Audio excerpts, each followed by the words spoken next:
Hi everyone, and welcome. Thank you for joining me today on this deeply personal journey. The story you're about to hear isn't just about trauma. It's about survival, healing, and the quiet strength it takes to reclaim your life.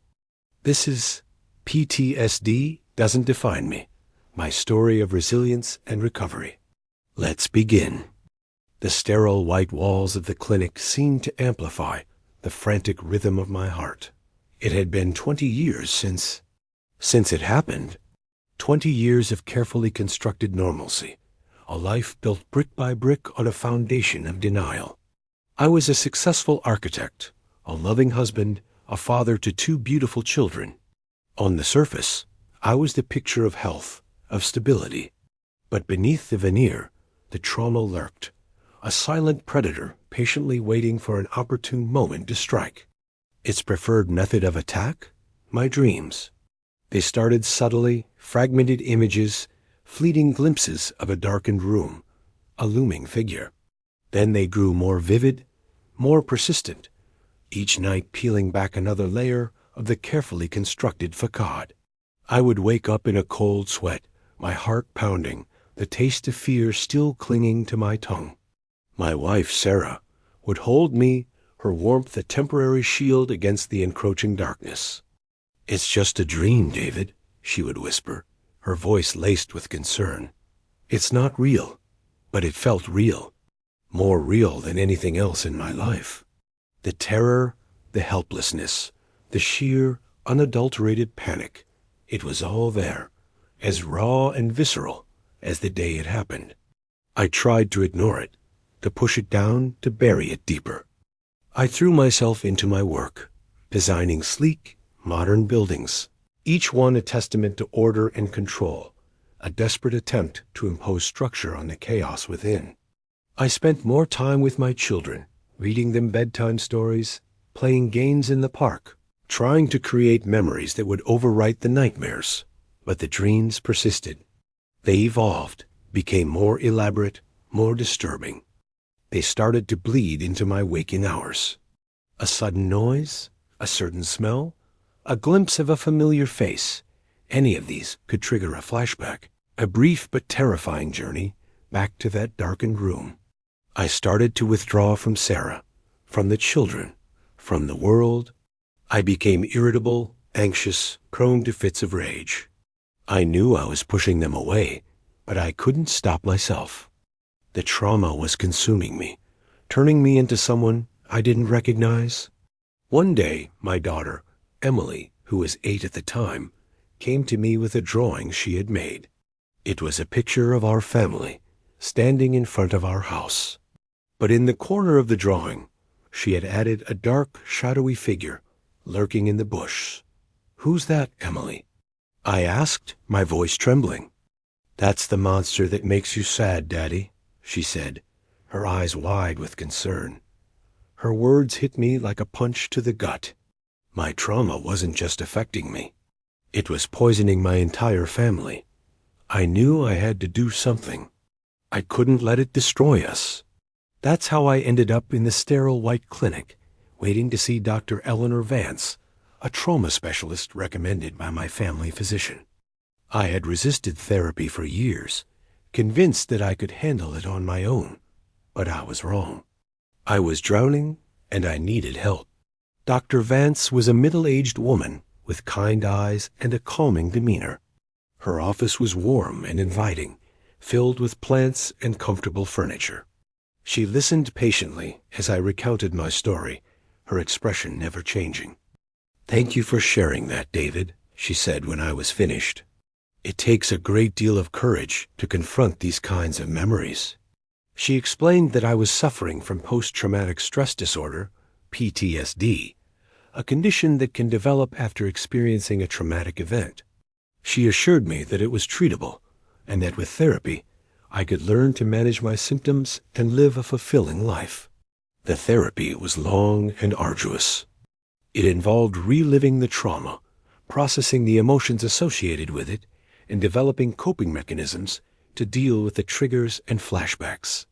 It was painful, exhausting, and often overwhelming. There were times when I wanted to quit, to give up, to retreat back into the safety of denial.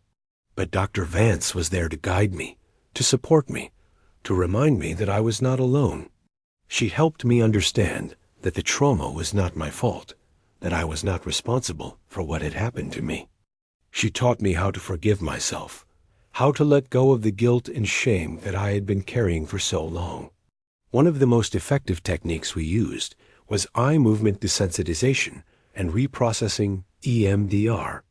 It involved focusing on the traumatic memory while simultaneously moving my eyes back and forth. It sounds strange, but it somehow helped to reprocess the memory, to make it less emotionally charged. Slowly, gradually, I started to heal. The nightmares became less frequent, less intense. The flashbacks started to fade. I began to reconnect with Sarah and the children. I started to enjoy life again. It wasn't easy. There were setbacks, moments of intense pain and despair. But I kept going, one step at a time, knowing that I was moving in the right direction. Over time, I learned to accept the trauma as a part of my history, a scar that would always be there but that no longer defined me. I learned to live with it, to manage it, to prevent it from controlling my life. I'm not completely healed. There are still days when the memories resurface, when the fear returns. But I now have the tools to cope with it, the support system to help me through it. I'm grateful for Dr. Vance, for Sarah, for the children. They saved my life. They helped me find my way back from the darkness. But perhaps the most important thing I learned was that healing is possible. Trauma doesn't have to be a life sentence. It can be overcome. It can be transformed. My journey wasn't just about recovering from the past. It was about building a healthier future. It was about creating a life where I wasn't just surviving, but truly living. Several years after my initial therapy with Dr. Vance, I decided to delve deeper into understanding the neurobiological aspects of trauma. I felt an almost insatiable need to understand the science behind my experience, to unravel the intricate pathways in the brain that had been so profoundly impacted. Dr. Vance recommended several books and resources, and I became engrossed in the world of neuroscience and trauma research. I learned about the amygdala, the brain's fear center, and how it can become hyperactive in individuals who have experienced trauma, leading to heightened anxiety and fear responses. I studied the hippocampus, the brain region responsible for memory formation, and how trauma can disrupt its normal functioning, resulting in fragmented and distorted memories. I discovered the role of the prefrontal cortex, the brain's executive function center, in regulating emotions and controlling impulses, and how trauma can impair its ability to effectively manage stress and anxiety. This newfound knowledge was both empowering and validating. It helped me to understand why I had experienced certain symptoms and behaviors, and it gave me a sense of control over my own recovery. I began to incorporate this understanding into my daily life, using mindfulness techniques to regulate my amygdala, engaging in cognitive exercises to strengthen my prefrontal cortex, and practicing self-compassion to heal my hippocampus. I also started to explore the role of epigenetics in trauma transmission. Epigenetics is the study of how environmental factors can alter gene expression without changing the underlying DNA sequence. I learned that trauma can leave epigenetic marks on genes, which can then be passed down to future generations, increasing their risk of developing mental health problems. This discovery was both alarming and motivating. It made me realize that my healing was not just for myself, but also for my children and future generations. I felt a profound responsibility to break the cycle of trauma, to create a healthier and more resilient lineage.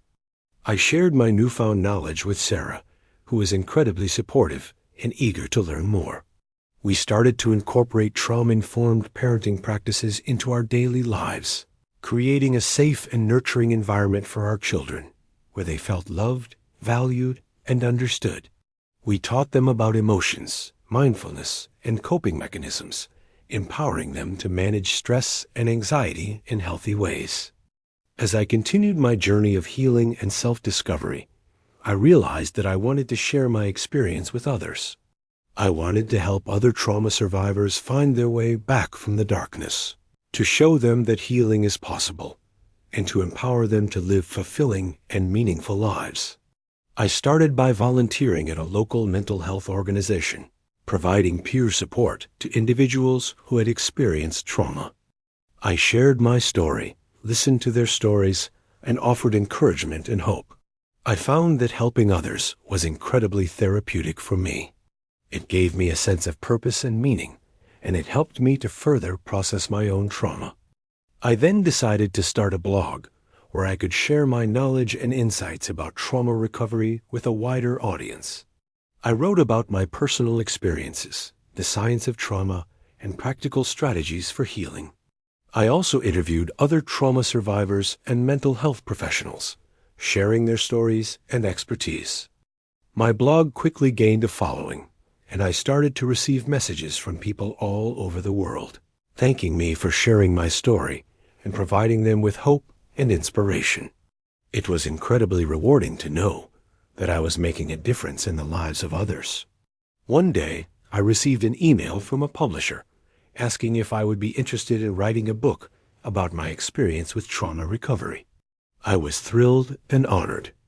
I had always dreamed of becoming an author, and this was an incredible opportunity to share my story with an even wider audience. I spent the next year writing the book, pouring my heart and soul into every word.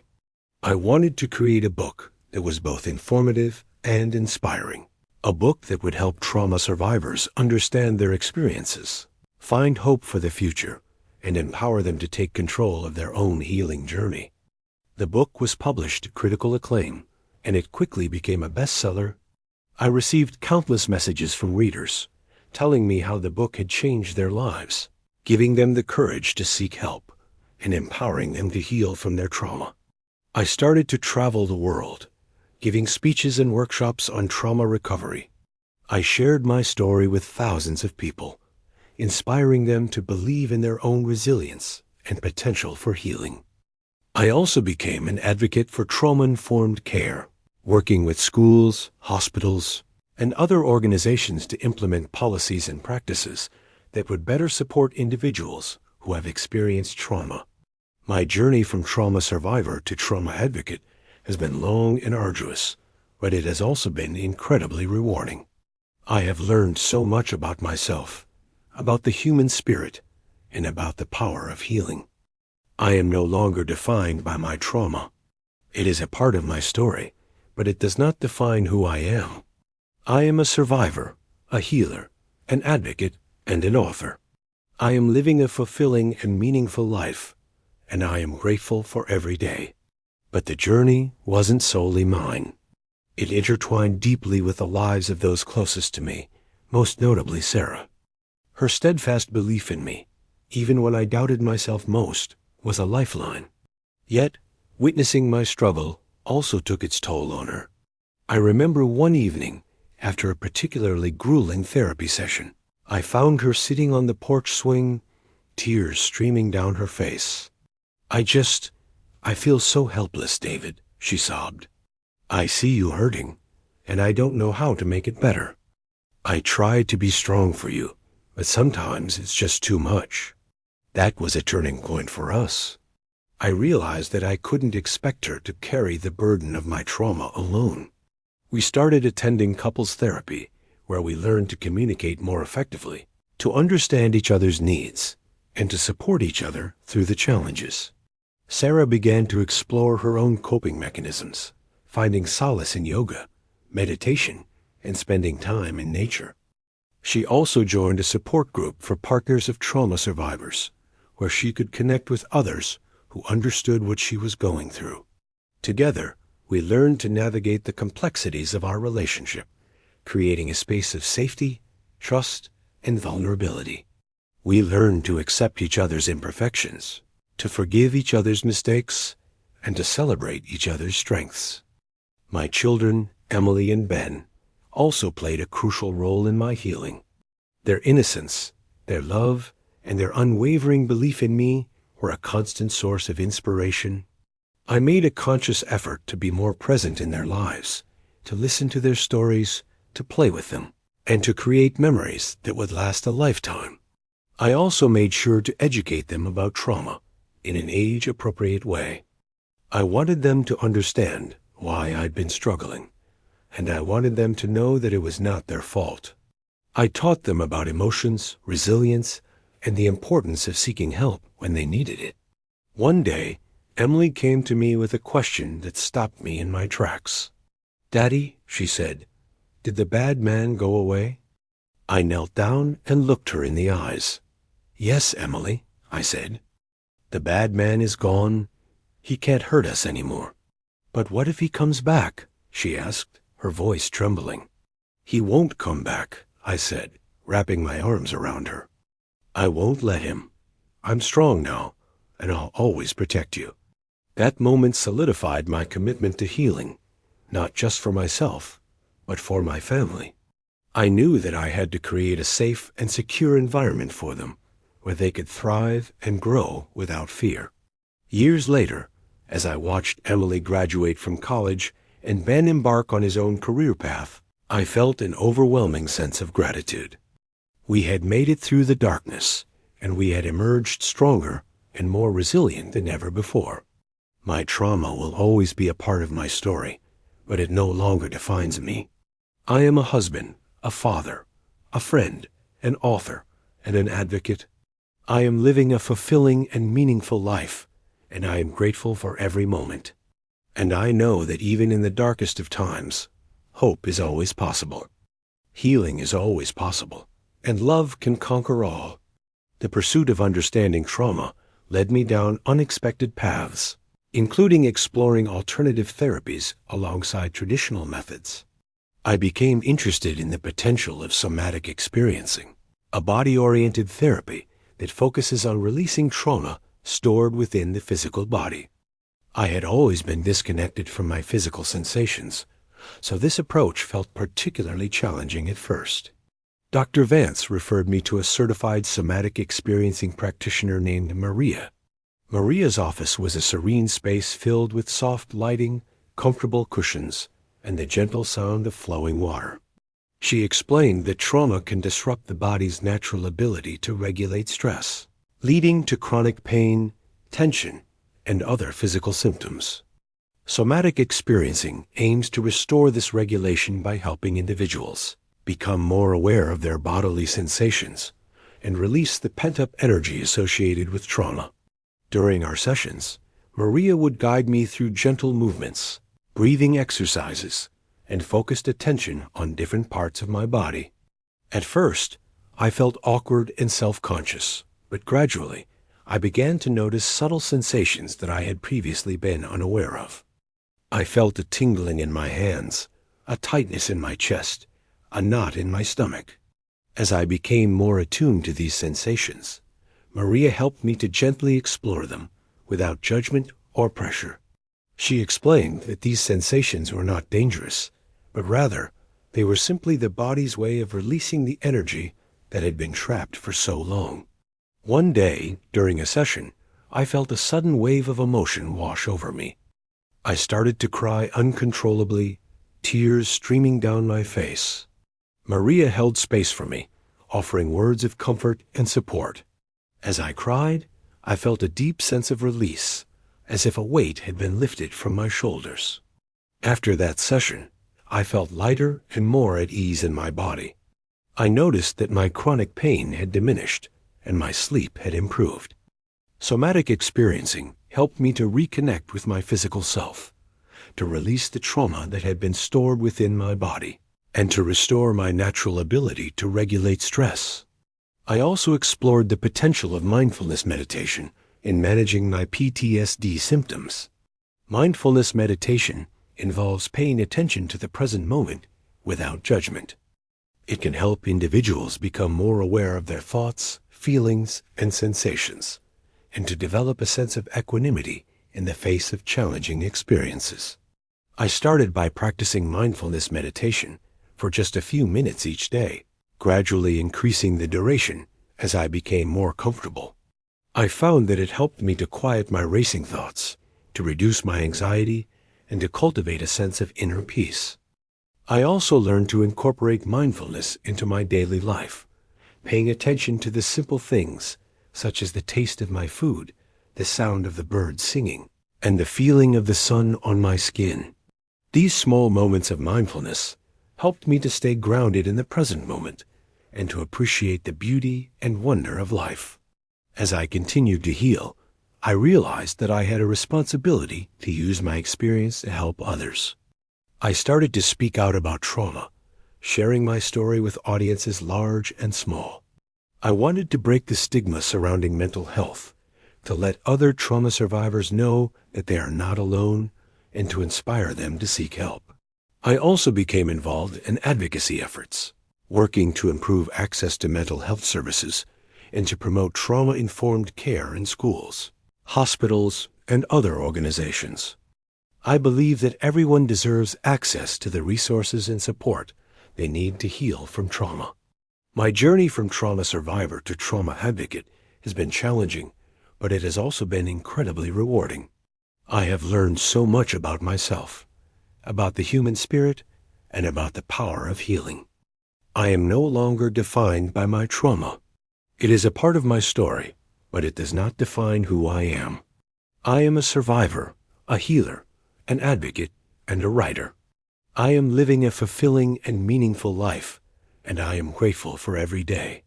And I know that even in the darkest of times, hope is always possible. Healing is always possible. And love can conquer all. The journey continues, but the path is clearer, the steps are surer, and the destination, a life of wholeness, is within reach. Thank you so much for listening to my story. If it resonated with you in any way, please know this: you are not alone. Healing is possible. Growth is possible. And even after the darkest of nights, there is light. If you're struggling with trauma, I encourage you to reach out to a friend, a therapist, or a community that understands. And if you found this story meaningful, consider sharing it. You never know who might need to hear that healing is real, and that it's never too late to begin. Take care of yourself. Be gentle with your heart. Until next time.